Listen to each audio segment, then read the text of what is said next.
বা জান্নাতীদের মধ্যে এই উম্মতের মানুষের সংখ্যা বেশি হবে, তবুও নবী সাল্লাল্লাহু আলাইহি ওয়াসাল্লাম বলেছেন যে আমার উম্মত 73টা দলে ভাগ হয়ে যাবে। বানু ইসরাইল 72 দলে ভাগ হয়েছিল। ওয়াতাফতারিকু উম্মতি আলা 73 মিল্লা, আমার উম্মত 73টা দলে ভাগ হয়ে যাবে। কুল্লুহুম ফিন্নার, প্রত্যেকটা দলই যাবে জাহান্নামে, ইল্লা মিল্লাতান ওয়াহিদা, একটা মাত্র দল ছাড়া। কিলা মান হিয়া ইয়া রাসূলুল্লাহ, বলা হলো তারা কারা হে আল্লাহ রাসূল সাল্লাল্লাহু আলাইহি ওয়াসাল্লাম? নবীজি বললেন মা আনা আলাইহি ওয়া আসহাবি, আমি যার উপরে আছি, আমার সাহাবীরা যার উপরে আছে। দুর্ভাগ্যজনক হচ্ছে ইসলামের নামে যত দলাদলি হয়েছে সবারই এই একটাই দলিল যে মা আনা আলাইহি ওয়া আসহাবি, আমি যার উপরে আছি, আমার সাহাবীরা যার উপরে আছে। সবাই দাবি করে আমরা তাই করছি। কেন বেশিরভাগ মানুষ জাহান্নামে যাবে? একটা উত্তর আমরা পেলাম, চোখ দিয়েছি দেখেনি, কান দিয়েছি শোনেনি, কলব দিয়েছি উপলব্ধি করেনি। অর্থাৎ আল্লাহর সত্যের সন্ধান তারা পায়নি, সত্যকে মূল্যায়ন করে নাই, আল্লাহ পাকের বিধানের আনুগত্য করেনি। আরেকটা কারণ আছে, সেটা হলো শিরক।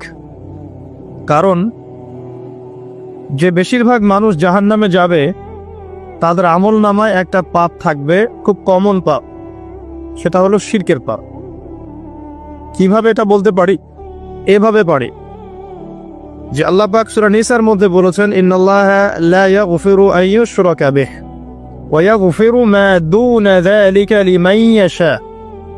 আল্লাহ পাক বলছেন আমি শিরক ছাড়া অন্য যে কোনো গুনাহ যাকে ইচ্ছা ক্ষমা করে দেব।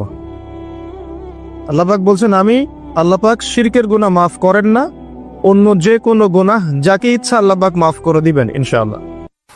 আল্লাহ পাক যখন ঘোষণা দিলেন যে শিরক ছাড়া অন্য গুনাহ আমি মাফ করে দেব ইনশাআল্লাহ, শুধু মানুষের সাথে জড়িত বিষয় বাদ দিয়ে।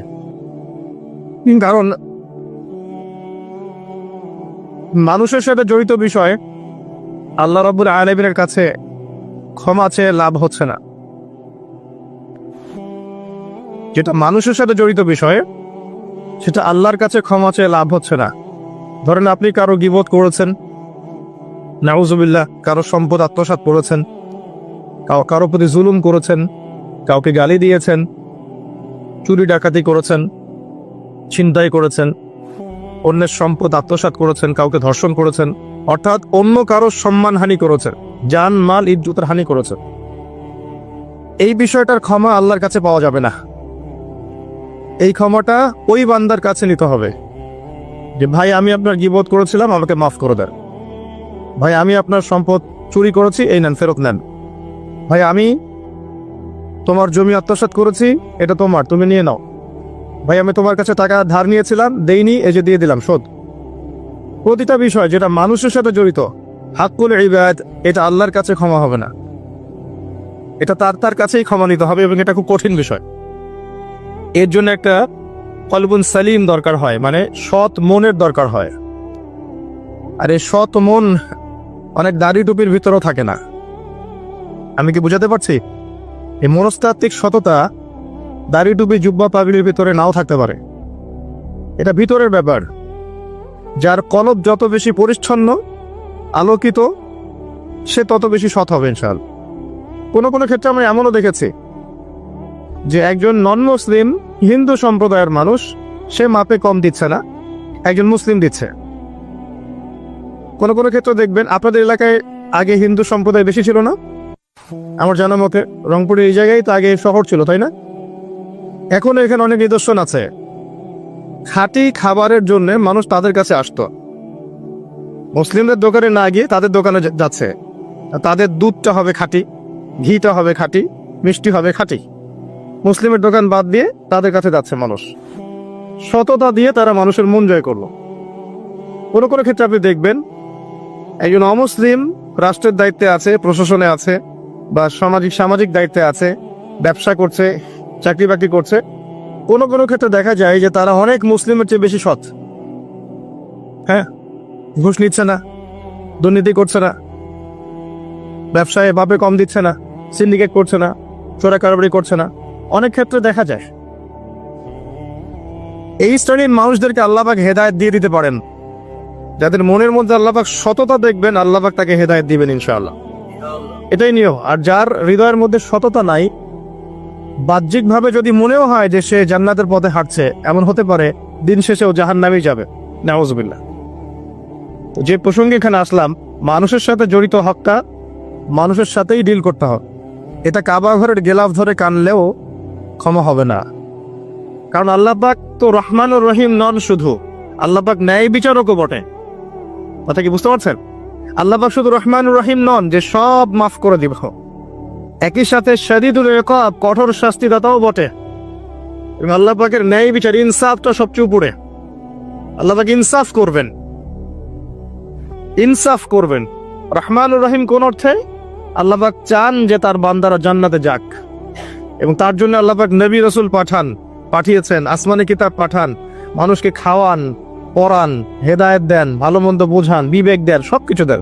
রহমানুর রহিম ছাড়া কোনো সত্তা এমন করতে পারে? এরপরেও যখন মানুষ জাহান্নামের পথে হাঁটবে, তখন আল্লাহ পাক কি আমরা দোষ দিতে পারবো? পারবো না। কিয়ামতের দিনের দরকার ছিল।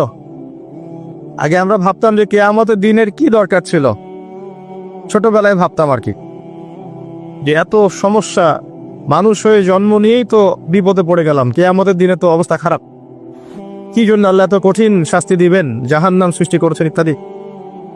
সত্যিকার অর্থে কিয়ামতের দিন না থাকলে কোনো জালেমের বিচার হতো না, যাদের বিচার দুনিয়া হয়নি। কথা কি বুঝতে পারছেন? যে জালেমদের বিচার দুনিয়াতে হয় নাই, তারা পার পেয়ে যেত। কিয়ামতের মাঠ আছে বলেই তারা পার পাবে না। আর যে মাজলুমরা দুনিয়াতে কেঁদেছে, দুনিয়াতে কষ্ট সহ্য করেছে, সাফার করেছে, তাদের জন্য সুসংবাদ কিয়ামতের মাঠ, তারা সেখানে প্রতিদান পাবে ইনশাআল্লাহ। এজন্যই কিয়ামতের মাঠের দরকার ছিল, না হলে সব জালেম কি হতো? পার পেয়ে যেত, যারা দুনিয়াতে বিচার পায়নি। তো এর জন্য সৎ মনের দরকার। যদি মানুষের সাথে জড়িত বিষয় থাকে, তাকে ফেরত দিতে হবে। যদি আপনি জনগণের সম্পদ আত্মসাৎ করে থাকেন, সবার সামনে দাঁড়িয়ে বলতে হবে যে তোমাদের এই সম্পদ ছিল, আমি আত্মসাৎ করেছি, আমার সম্পদ থেকে এগুলো নিয়ে নাও। তারপরে জান্নাতের প্রশ্ন আসবে, তার আগে নয়। এত সহজ নয়। তাহলে কিয়ামতের মাঠে উঠে দেখবেন কিছু কিছু মানুষের ঘাড়ের মধ্যে দেখবেন রিলিফের মাল আছে। হ্যাঁ, কিয়ামতের মাঠে উঠে দেখবেন কিছু মানুষের ঘাড়ে রিলিফের মাল আছে, টিন আছে, গম আছে, চাল আছে, ত্রাণ আছে। নবী সাল্লাল্লাহু আলাইহি ওয়াসাল্লাম বলেছেন, যে যেটা আত্মসাৎ করবে সেটা নিয়ে কিয়ামতের মাঠে উঠবে। হ্যাঁ, কেউ যদি একটা গরু আত্মসাৎ করে থাকে, গরু তার ঘাড়ে থাকবে। হ্যাঁ, গরু নিয়ে হাঁটবে সে। কেউ যদি ছাগল আত্মসাৎ করে থাকে, ছাগল থাকবে ঘাড়ে। কেউ যদি কারো জমিন আত্মসাৎ করে থাকে, জমি, ওই এক তবক হলে 7 তবক চাপিয়ে দেওয়া হবে। তবক মানে তো বোঝেন, তবাখন আইন তবাক, কোরআন পড়ে দেখেন। এর জন্য দুনিয়াতে হকটা মেটাতে হবে, এটা খুব ডিফিকাল্ট। ওমর রাদিয়াল্লাহু আনহু একবার একজন বেদুইনের বুকের মধ্যে লাঠি দিয়ে আঘাত করেছিলেন। আঘাত করাটা তার জন্য জায়েজই ছিল ওই সময়, কারণ সে বিরক্ত করছিল বারবার। ওমর রাদিয়াল্লাহু আনহু রাষ্ট্রীয় বড় দায়িত্ব পালনে ব্যস্ত ছিলেন। এই সময় একজন বেদুইন এসে তার জামা ধরে টান দিচ্ছে, দিয়ে বলছে যে আমার কথা শোনেন, আমার কথা শোনেন। তিনি ব্যক্তিত্ব সম্পন্ন মানুষ ছিলেন, লাঠি দিয়ে একটু গুতা দিয়েছেন, দেখছো না আমি ব্যস্ত আছি। একটু পরেই তার চিন্তা হলো, আমি কি জুলুম করে ফেললাম? একজন সাহাবীকে পাঠালেন তাকে ডেকে নিয়ে আসবে। সেই সাহাবী তাকে ডেকে নিয়ে আসলেন। এবার সেই ব্যক্তিকে দাঁড় করিয়ে ওমর রাদিয়াল্লাহু আনহু বলছেন, আমিরুল মুমিনিন, অর্ধ জাহানের খলিফা, অর্ধেক বিশ্বের খলিফা, ছোট্ট একটা কান্ট্রির না, পুরো অর্ধেক বিশ্বের খলিফা। তিনি বলছেন, হে লাঠি নাও। হাদা সদরি ইন আরাত, এই যে আমার বুক, তুমি যদি চাও আমার বুকে ওইভাবেই গুতা দিয়ে প্রতিশোধ নিয়ে নাও। আমি কি বুঝাতে পারছি কথা কিছুটা? এই ব্যক্তি হতভম্ব হয়ে গেল যে সত্যি কি উনি আমাকে এই কথাটা বলছেন? তিনি আমিরুল মুমিনিন হয়ে এই কথা বলছেন যে আমার বুকের মধ্যে লাঠি দিয়ে আঘাত করে তুমি প্রতিশোধ নিয়ে নাও। ওমর রাদিয়াল্লাহু আনহু বলছেন, হ্যাঁ এটা করো, কিয়ামতের মাঠে আমাকে আল্লাহর ওয়াস্তে জবাবদিহি করায়ও না। তখন সেই ব্যক্তি বলছে, আমিরুল মুমিনিন, আমার এটার কোনো প্রয়োজন নেই, আমি আপনাকে মাফ করে দিলাম। ওমর ইবনে খাত্তাব তিনি বলছেন যে আল্লাহ তোমাকে মাফ করে দিন। সুবহান। এই ছিল ইনসাফ। যদি মানুষের সাথে জড়িত কোনো হক থেকে থাকে তাহলে এই দুনিয়াতেই পরিশোধ করতে হবে। কারো টাকা নিয়ে থাকলে টাকা ফেরত দিয়ে দিবেন। কারো যদি জমির সম্পত্তি কোনোভাবে ঝগড়াঝাটি হয়ে থাকে, জমি নিয়ে নিয়েছেন কোনোভাবে, ফেরত দিয়ে দিবেন। যদি বোনের সম্পত্তি পাওয়ার অধিকার থাকে দিয়ে দিবেন। যার যার হক তাকে তাকে দিয়ে দিবেন। পরকালের জন্য নিউট্রাল হয়ে যান। পরকালে মানুষের সাথে জড়িত কোনো হক নিয়ে ওঠেন না। খুব ডিফিকাল্ট। কি হবে তাহলে? পরিণতিটা এটা হবে, নবী সাল্লাল্লাহু আলাইহি ওয়াসাল্লাম বলেছেন, কিয়ামতের মাঠে কিছু মানুষ উঠবে যারা নামাজ, রোজা, হজ, যাকাত, সাদাকা এরকম অনেক নেকি নিয়ে উঠবে। নেকি নিয়ে ওঠার পরে দেখবে সামনে যে অনেক মানুষ দাঁড়িয়ে আছে পাওনাদার, কারো গীবত করেছে, কাউকে ধর্ষণ করেছে, কারো সম্পদ আত্মসাৎ করেছে, কাউকে গালি দিয়েছে, কাউকে জুলুম করেছে ইত্যাদি। এই মানুষগুলো দাঁড়িয়ে থাকবে। ওই সময় তো আর বেচা কেনার সুযোগ নাই, পরিশুদ্ধ হওয়ার সুযোগ নাই। আল্লাহ পাক তখন বলবেন যে এই ব্যক্তিদের নেকি তাদের আমল নামায় দিয়ে দাও, পাওনাদারদের আমল নামায় এই নেকি দিয়ে দাও। ও নামাজ, রোজা, হজ, যাকাতের নেকি থেকে তাদের ঋণ শোধ করা হবে। এবং শোধ করতে করতে যদি নেকি শেষ হয়ে যায় তখন ওই ব্যক্তিদের গুনাহ থেকে গুনাহ এই ব্যক্তির আমল নামায় যুক্ত করা হবে। পরিশেষে এই ব্যক্তি যাবে জাহান্নামে, ওরা চলে যাবে জান্নাতে। মানে নাউজুবিল্লাহ। দুনিয়াতে আল্লাহর সাথে জড়িত বিষয় থাকতে পারে, পরকালে যেন মানুষের সাথে জড়িত কোনো হক রাখেন না। এটাই প্রথম নাসিহাত। আল্লাহ রাব্বুল আলামিন এটাই বলেছেন যে নিশ্চয়ই আল্লাহ শিরক ছাড়া সমস্ত গুনাহ মাফ করতে পারেন। তার মানে আমরা বুঝতে পারছি যে বেশিরভাগ মানুষ জাহান্নামে যাবে, তাদের আমল নামায় শিরকের পাপ থাকবে। কিসের পাপ থাকবে? শিরকের পাপ থাকবে। কারণ আল্লাহ পাক বলেছেন শিরক ছাড়া যে কোনো গুনাহ তিনি ক্ষমা করতে পারেন। এবং মেরাজের রাতে যখন নবী সাল্লাল্লাহু আলাইহি ওয়াসাল্লাম আল্লাহর সাথে সাক্ষাৎ করেছেন, আল্লাহ পাক 3টা প্রতিশ্রুতি দিয়েছেন, 3টা হাদিয়া, উপহার। একটা হচ্ছে 50 ওয়াক্ত নামাজ, যেটাকে আমরা এখন 5 ওয়াক্ত পড়ি। 5 ওয়াক্ত পড়লে আপনি 50 ওয়াক্তের নেকি পাবেন ইনশাআল্লাহ। আর এই উম্মতের যে কোনো নেকির কাজ 10 দিয়ে গুণ করা হবে। একটা ভালো কাজ করলে আপনি 10 গুণ নেকি পাবেন, আল্লাহ পাক এটা বলে দিয়েছেন। কিন্তু গুনাহ একটা করলে একটাই পাবেন। একটা গুনাহ করেছেন, একটাই থাকবে, এটাকে 10 দিয়ে গুণ করা হবে না। এটা প্রথম হাদিয়া। দ্বিতীয় হাদিয়া হচ্ছে সূরা বাকারার শেষের 3টা আয়াত। সূরা বাকারার শেষের 3টা আয়াত, লিল্লাহি মা ফিস সামাওয়াতি, এখান থেকে ফানসুরুন আলাল কওমিল কাফিরিন পর্যন্ত। এটা একটা হাদিয়া। এবং নবী সাল্লাল্লাহু আলাইহি ওয়াসাল্লাম বলেছেন, রাতের বেলা কেউ যদি এই 3টা আয়াত পড়ে ঘুমায়, ঘুমানোর আগে এই 3টা আয়াত পড়ে নিয়ে ঘুমায়, বা মাগরিবের নামাজের পর থেকে পড়া শুরু করে, কারণ মাগরিবের পর থেকে রাত শুরু হয়। পশ্চিমা বিশ্বের মতো 12টার পর থেকে রাত শুরু হয় না ইসলামে, সূর্য ডুবলেই রাত শুরু হয়। তো নবী সাল্লাল্লাহু আলাইহি ওয়াসাল্লাম বলছেন তার আমল নামায় সারা রাত ইবাদতের নেকি দেওয়া হবে ইনশাআল্লাহ। আরেকটা হাদিয়া হচ্ছে এটা, আল্লাহ পাক ঘোষণা দিয়েছেন এই উম্মতের কোনো ব্যক্তি যদি শিরক না করে মারা যায়, এই উম্মতের কোনো ব্যক্তি যদি শিরক না করে মারা যায়, মানুষের সাথে জড়িত কোনো পাপ না থাকে, ইনশাআল্লাহ আল্লাহ পাক তাকে মাফ করে দিবেন।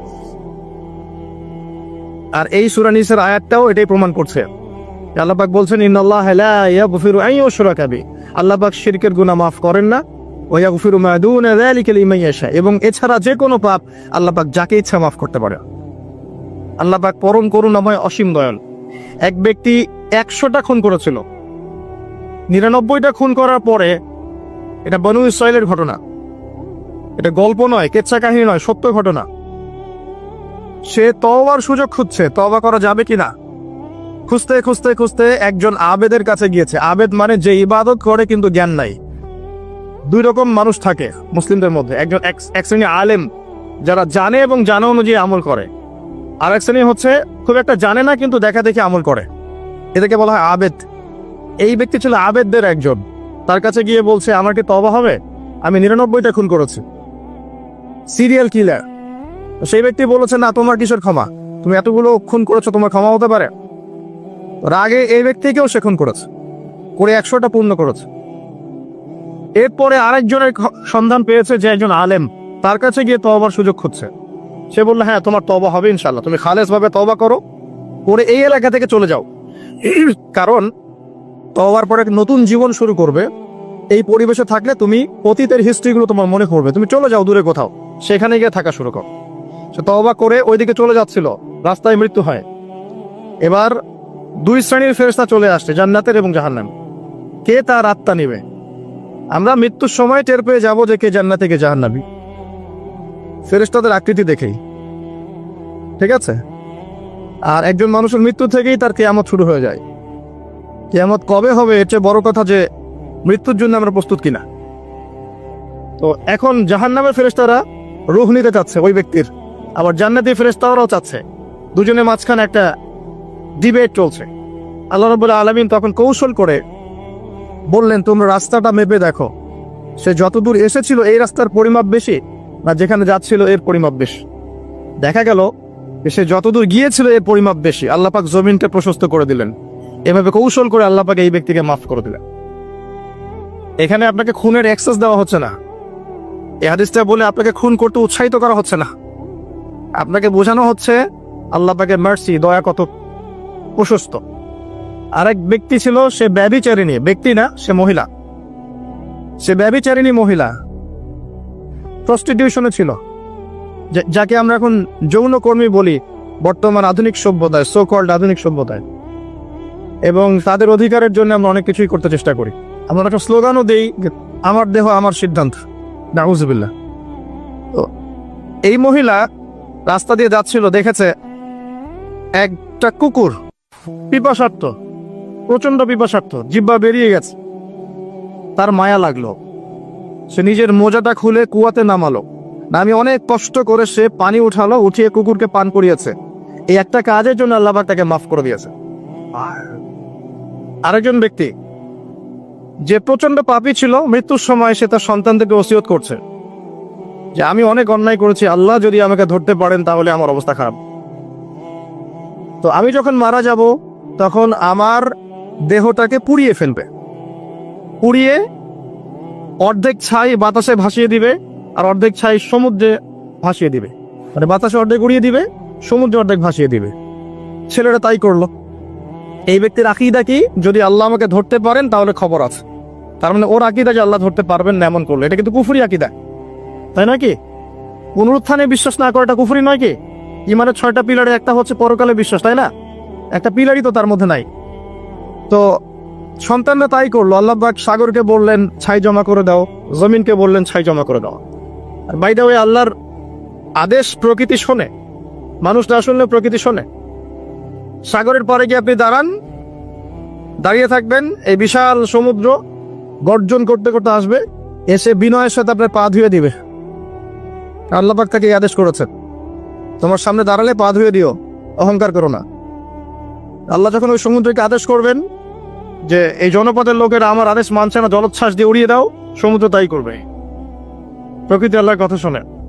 ছাই জড়ো করা হলো। জড়ো করার পরে আল্লাহ পাক এই ব্যক্তিকে আবার পুনরুজ্জীবিত করে জিজ্ঞাসা করলেন, কি জন্য এই কাজটা করেছেন, কেন এই কাজটা করেছো? তখন এই ব্যক্তি বলছে, হাদিসের কথাগুলো এমন, এই ব্যক্তি বলছে, মিন খাশিয়াতিকা ইয়া রাব্বি, আল্লাহ আমি তোমার ভয়ে এই কাজটা করেছিলাম। আর তুমি খুব ভালো করেই জানো হে আল্লাহ যে আমি তোমার ভয়ে করেছি না অন্য কোনো কারণে করেছি। আল্লাহ পাক বললেন, আমি তোমাকে মাফ করে দিলাম। আর দুজন ব্যক্তি, এটা বলে সামনে যাচ্ছেন, আর দুজন ব্যক্তি, এটা আমাদের মুসলিমদের জন্য শিক্ষা আছে। আমরা মুসলিমরা মনে করি যে আমরা সুপিরিয়র হয়ে গেছি। মাশাআল্লাহ, জুমার নামাজে আসি, রমজানের রোজা রাখি, মাঝে মাঝে একটু জাকাত দেই, সুযোগ পেলে একটা হজ উমরা করে আসি, তাই না? মাঝে মাঝে মসজিদে এসে নামাজ পড়ি, আমরা মনে হয় জান্নাতের সার্টিফিকেট পেয়ে গেছে, আমরা এমনটা মনে করি আর কি। দুই ব্যক্তি, একজন অনেক আল্লাহওয়ালা মানুষ, আর একজন হচ্ছে যে আল্লাহর দিনের খুব একটা পরোয়া করে না। এই বন্ধু সেই বন্ধুকে দাওয়াত দেয়, দিনের পথে আসো, দিনের পথে আসো, আসো। এই ব্যক্তি শোনে না। তো একদিন এই ব্যক্তি বলে ফেললো, যে ব্যক্তি একটু পায়াস টাইপের রিলিজিয়াস মুসলিম, সে বলে ফেললো যে আল্লাহ তোকে কখনো মাফ করবে না। কথাটা শোনেন, আল্লাহ তোকে মাফ করবে না, তোকে এত ডাকি দাওয়াত দিই, তুই কথা শুনিস না। মৃত্যুর পরে আল্লাহ পাক এই দুইজনকে জীবিত করলেন। জীবিত করে বললেন, কে তোমাকে ইখতিয়ার দিয়েছে যে আমি কাউকে ক্ষমা করব কি করব না এই বিষয়ে সিদ্ধান্ত দেওয়ার? আজকে আমি ওকে মাফ করে দিলাম আর তোমাকে জাহান্নামে দিলাম, যাও। যার মনের মধ্যে যাররা পরিমাণ অহংকার থাকবে সে ব্যক্তি জান্নাতে যেতে পারবে না। আর অহংকার এবং রিয়াটা এত সূক্ষ্ম যে অন্ধকার রাতে কালো পাথরের উপরে যদি কালো পিঁপড়া হাঁটে, এটা যেমন সূক্ষ্ম, রিয়া এবং অহংকার এতটাই সূক্ষ্ম। এবং যখন আপনারা ইসলামিক ব্যক্তিত্বদেরকে নিয়ে আইওয়াস এবং শোডাউনে লিপ্ত হন, তখন অহংকার তাদের মনের মধ্যে চলে আসতে পারে। এই বিষয়গুলো থেকে সম্পূর্ণ দূরে থাকা উচিত। আল্লাহ পাক আপনাদেরকে বোঝার তৌফিক দান করুন। শিরকের পাপ থেকে বেঁচে থাকুন, মানুষের সাথে জড়িত পাপ থেকে বেঁচে থাকুন। আল্লাহ পাক পরম করুণাময়, অসীম দয়ালু। আল্লাহ পাক সমস্ত গুনাহ মাফ করতে পারেন। এর মানে এই নয় যে গুনার এক্সেস দেওয়া হচ্ছে, লাইসেন্স দেওয়া হচ্ছে, এমনটা নয়। আল্লাহ পাকের দয়া বোঝানো হচ্ছে। আল্লাহ আপনাকে ভালোবাসেন এবং আল্লাহই আপনাকে প্রকৃত অর্থে ভালোবাসেন, বাকিরা আপনাকে স্বার্থের জন্য ভালোবাসেন।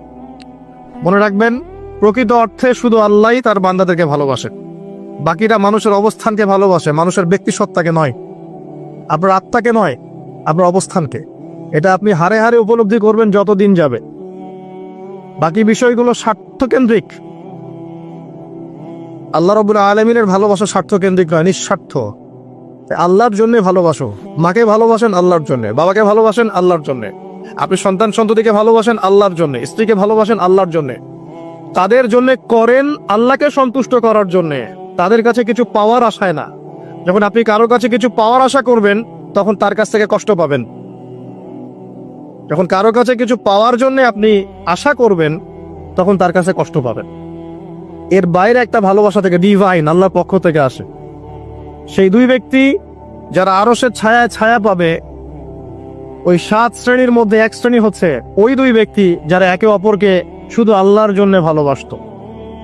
এই ভালোবাসা, মুআমালাত, আপনার উঠা বসা, চলাফেরা, ইবাদত, প্রতিটা কাজ হোক শুধু আল্লাহর সন্তুষ্টির জন্য। এটাই হচ্ছে তাওহীদের চূড়ান্ত লেভেল।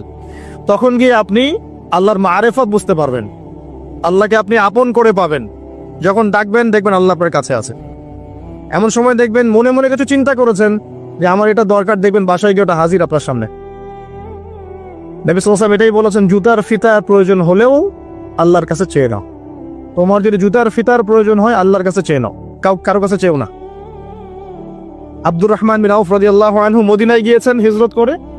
অন্য একজন সাহাবী বলছেন, আমার 2টা বাড়ি আছে, একটা নিয়ে নেন, 2টা জমি আছে, একটা নিয়ে নেন। আব্দুর রহমান বিন আউফ তিনি বলছেন, আরিনি আইনাস সুক, আমাকে দেখিয়ে দাও যে বাজার কোথায়। অল্প কিছু খেজুর কিনলেন, আল্লাহর প্রতি তাওয়াক্কুল করে গায়রাতের পরিচয় দিলেন, ব্যক্তিত্বের পরিচয় দিলেন, দিয়ে তিনি চলে গেলেন বাজারে। বাজারে গিয়ে ব্যবসা শুরু করলেন। মাত্র 7 বছরের ব্যবধানে তিনি মদিনার শ্রেষ্ঠ ধনীদের একজন হয়েছেন। আল্লাহর হয়ে যান, শুধু আল্লাহকে আপন করে নেন, দেখবেন সবকিছু আপনার অনুকূলে ইনশাআল্লাহ। ইন্না সলাতি ওয়া নুসুকি ওয়া মাহইয়ায়া ওয়া মামাতি লিল্লাহি রাব্বিল আলামিন, এই কনসেপ্টে আসেন। ইব্রাহিম আলাইহিস সালাম বলেছেন, আমার সালাত, আমার যত কুরবানি, আমার জীবন, আমার হায়াত, মৃত্যু সবকিছু আল্লাহর জন্য। তখন দেখবেন দুনিয়াতে যদি আল্লাহর পথে চলতে আপনি বাধা পান, বিপত্তি পান, কষ্ট পান, দুঃখ কষ্ট আসে, বালা মুসিবত আসে, আপনার মুখে হাসি থাকবে। আপনি বুঝবেন এগুলো আল্লাহর জন্য, আল্লাহ এগুলোর প্রতিদান দিবেন ইনশাআল্লাহ। এবার আসেন আরেকটা পয়েন্ট এসে আমি আলোচনা শেষ করতে চাই। আমাদের সামনে একটা মৌসুম অপেক্ষা করছে আল্লাহর ক্ষমা পাওয়ার। 3 শ্রেণীর মানুষের জন্য নবী সাল্লাল্লাহু আলাইহি ওয়াসাল্লাম অভিশাপ দিয়েছেন। অভিশাপ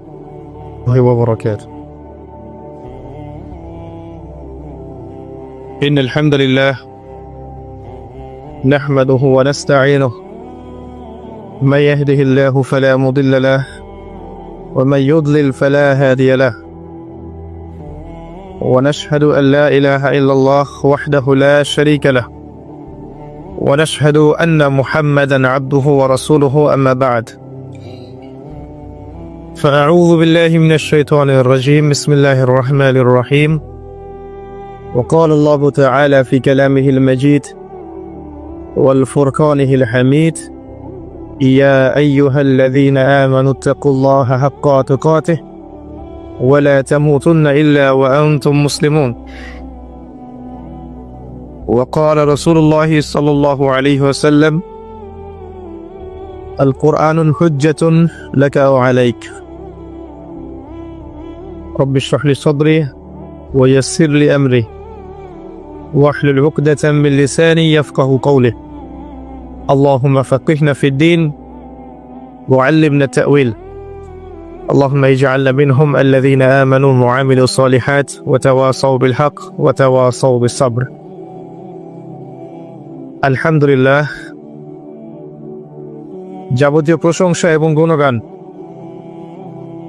একমাত্র মহিয়ান ও গরিয়ান আল্লাহ রাব্বুল আলামিনের জন্য, যে আল্লাহ সুবহানাহু ওয়া তাআলা নাজিল করেছেন মহাবিশ্বের মহাবিশ্বয় মহাগ্রন্থ আল কোরআনুল কারীম। যে আল্লাহ পাক আমাদেরকে আজকে সুস্থ শরীরে মসজিদে আসার তৌফিক দান করেছেন, আমাদেরকে মুসলিম পরিবারে জন্মগ্রহণ করার তৌফিক দান করেছেন, মুহাম্মদ সাল্লাল্লাহু আলাইহি ওয়াসাল্লামের উম্মাহ হওয়ার সৌভাগ্য দান করেছেন। সকলেই শুকরিয়া আদায় করি, বলি আলহামদুলিল্লাহ। অগণিত অসংখ্য দরুদ এবং সালাত বর্ষিত হোক মহান আল্লাহ প্রেরিত সর্বশেষ এবং চূড়ান্ত নবী, মানবতার মুক্তির দূত মুহাম্মদুর রাসূলুল্লাহ সাল্লাল্লাহু আলাইহি ওয়াসাল্লামের প্রতি। আমরা সংক্ষিপ্ত আকারে দরুদ পড়ি, আল্লাহুম্মা সাল্লি আলা মুহাম্মদ, আল্লাহুম্মা বারিক আলা মুহাম্মদ। সম্মানিত উপস্থিতি, কেমন আছেন আপনারা? আলহামদুলিল্লাহ আলা কুল্লি হাল ওয়া ফি কুল্লি মাকান। আমরা পবিত্র জুমার দিনে আছি। আল্লাহ পাক জুমার দিনে খুতবা শ্রবণ এবং সালাত আদায়ের উদ্দেশ্যে সুস্থ শরীরে মসজিদে আসার তৌফিক দিয়েছেন। আবারও বলি আলহামদুলিল্লাহ। রাসূলুল্লাহ সাল্লাল্লাহু আলাইহি ওয়াসাল্লাম বলেছেন, জুমার দিনে কেউ যদি সকাল সকাল গোসল করে এবং উত্তম কাপড় পরিধান করে, সুগন্ধি ব্যবহার করে, সকাল সকাল মসজিদে আসে এবং পায়ে হেঁটে মসজিদে আসে, ইমামের কাছাকাছি বসে, মনোযোগের সাথে খুতবা শ্রবণ করে, খুতবা চলাকালীন সময়ে কাউকে কষ্ট দেয় না, এমনকি কেউ যদি কথা বলে তাকে এটাও বলবে না যে চুপ করো, এবং ইমামের সাথে নামাজ শেষ করে, নবী সাল্লাল্লাহু আলাইহি ওয়াসাল্লাম বলেছেন, এই ব্যক্তির আমলনামায় প্রত্যেক পদক্ষেপের বিনিময়ে 1 বছরের নফল নামাজ, 1 বছরের নফল রোজার নেকি দেয়া হবে। এই বিশাল নেকিটা নষ্ট হয়ে যাবে যদি খুতবা চলাকালীন সময় আমরা কথাবার্তা বলি, মোবাইলে ব্যস্ত থাকি, লুকিয়ে লুকিয়ে ভিডিও করি, ফটো সেশন করতে থাকি ইত্যাদি, অন্যকে কষ্ট দেই, আপোষে কথাবার্তা বলি, তাহলে এই পুরো নেকিটা নষ্ট হয়ে যাক। দেখবেন এটা বলে দেওয়ার পরেও কিছু মানুষ কথা বলবে, এই কাজ করবে। আল্লাহ পাক বলেছেন কিছু মানুষ সম্পর্কে, লাহুম কুলুবুন লা ইয়াফকাহুনা বিহা, আমি হৃদয় দিয়েছি উপলব্ধি করে না, ওয়া লাহুম আযানুন লা ইয়াসমাউনা বিহা, শ্রবণ ইন্দ্রিয় দিয়েছি শুনবে না, ওয়া লাহুম আ'য়ুনুন লা ইউবসিরুনা বিহা, চোখ দিয়েছি দেখবে না। আল্লাহ বলেছেন এমন কিছু মানুষের কথা, এবং তাদের বিষয়ে আল্লাহ বলছেন, উলাইকা কালানআম, এরা হচ্ছে গবাদি পশুর মতো, জাস্ট লাইক ক্যাটলস, গবাদি পশু, জন্তু জানোয়ারের মতো। বাল হুম আদাল, বরং তার চাইতেও নিকৃষ্ট। উলাইকা হুমুল গাফিলুন, এরা হচ্ছে গাফেল সম্প্রদায়। আল্লাহ পাক এদেরকে দিয়েই জাহান্নাম পূর্ণ করবেন। ওয়ালাকাদ যারানা লিজাহান্নামা কাসীরাম মিনাল জিন্নি ওয়াল ইনস, প্রচুর জিন আর মানুষকে দিয়ে আমি জাহান্নাম পূর্ণ করব। অপরাধ এটাই, চোখ দিয়েছি দেখে নাই, কান দিয়েছি শোনে নাই, হৃদয় দিয়েছি উপলব্ধি করে নাই, এটাই অপরাধ। আর সহিহ বুখারীর মধ্যে 4 বার একটা হাদিস এসেছে যে আল্লাহ পাক আদম আলাইহিস সালামকে ডাকবেন কিয়ামতের মাঠে এবং বলবেন, তোমার সন্তানদের মধ্য থেকে জাহান্নামীদেরকে আলাদা করে দাও। আদম আলাইহিস সালাম বলবেন, কতজন হে আল্লাহ? আল্লাহ পাক বলবেন, প্রতি 1999 জনকে জাহান্নামের জন্য আলাদা করে দাও। যদিও এই উম্মতের বেশিরভাগ মানুষ জান্নাতে যাবে ইনশাআল্লাহ, বা জান্নাতীদের মধ্যে এই উম্মতের মানুষের সংখ্যা বেশি হবে, তবুও নবী সাল্লাল্লাহু আলাইহি ওয়াসাল্লাম বলেছেন যে আমার উম্মত 73টা দলে ভাগ হয়ে যাবে। বানু ইসরাঈল 72 দলে ভাগ হয়েছিল। ওয়াতাফতারিকু উম্মতি আলা 73 মিল্লা, আমার উম্মত 73টা দলে ভাগ হয়ে যাবে। কুল্লুহুম ফিন্নার, প্রত্যেকটা দলই যাবে জাহান্নামে, ইল্লা মিল্লাতান ওয়াহিদা, একটা মাত্র দল ছাড়া। কিলা মান হিয়া ইয়া রাসূলুল্লাহ, বলা হলো তারা কারা হে আল্লাহ রাসূল সাল্লাল্লাহু আলাইহি ওয়াসাল্লাম? নবীজি বললেন, মা আনা আলাইহি ওয়া আসহাবি, আমি যার উপরে আছি, আমার সাহাবীরা যার উপরে আছে। দুর্ভাগ্যজনক হচ্ছে ইসলামের নামে যত দলাদলি হয়েছে সবারই এই একটাই দলিল যে